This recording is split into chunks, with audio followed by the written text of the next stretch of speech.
Channel subscribe.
Rajasthan देखने वाला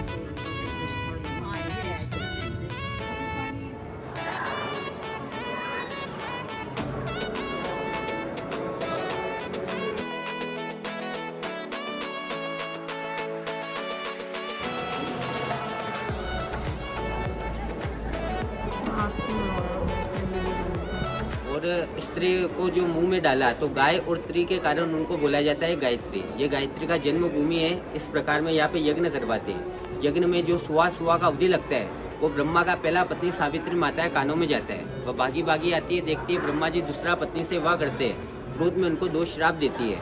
पहला श्राप देती है तुम्हारा संसार भर में एक ही मंदिर होगा, लेकिन वह पूजनीय रहेगा, उसका कोई गृहस्थी लोग पूजा अर्चना नहीं करेगा। आप लोग घर पर सभी देवी देवताओं की पूजा अर्चना करते हो, पर जो ब्रह्मा जी का पूजा अर्चना है वह पूरे संसार भर में कहीं पे नहीं है। ऊपर में जो मंदिर था ब्रह्मा का वह 2000 वर्ष पुराना है।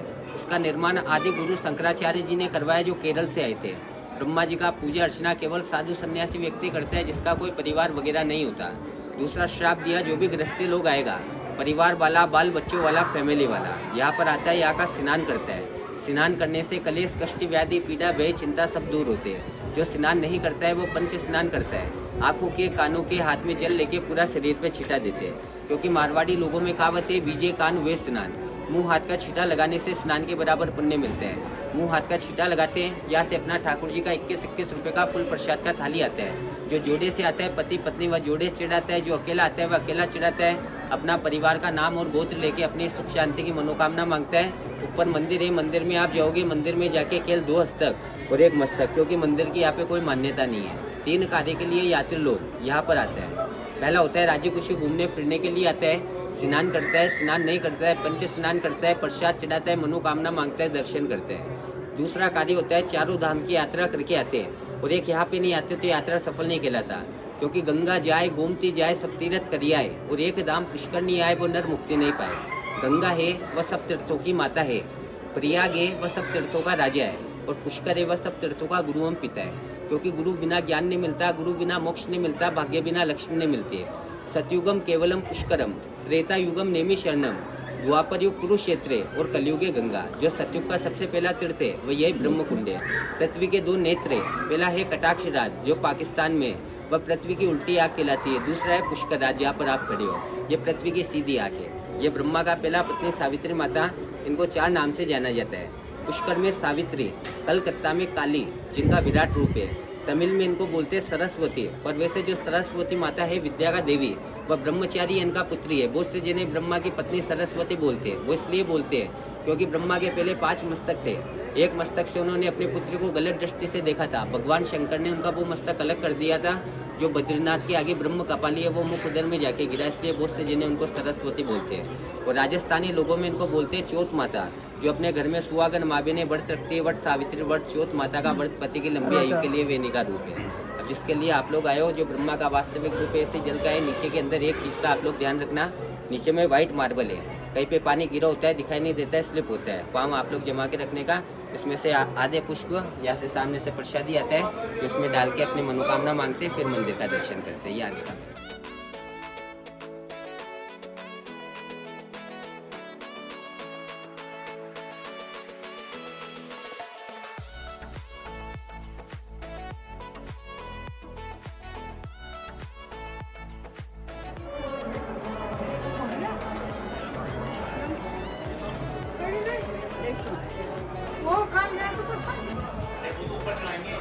हाँ तो हम ग्रस्त नहीं जा पाएंगे ना फिर ऊपर, हम लोग तो ग्रस्त है ना। नहीं, तू तो बताएंगे अभी फिर जो भी होगा। नहीं समझा आप मेरे कहने का मतलब हाँ क्या है? मैं समझ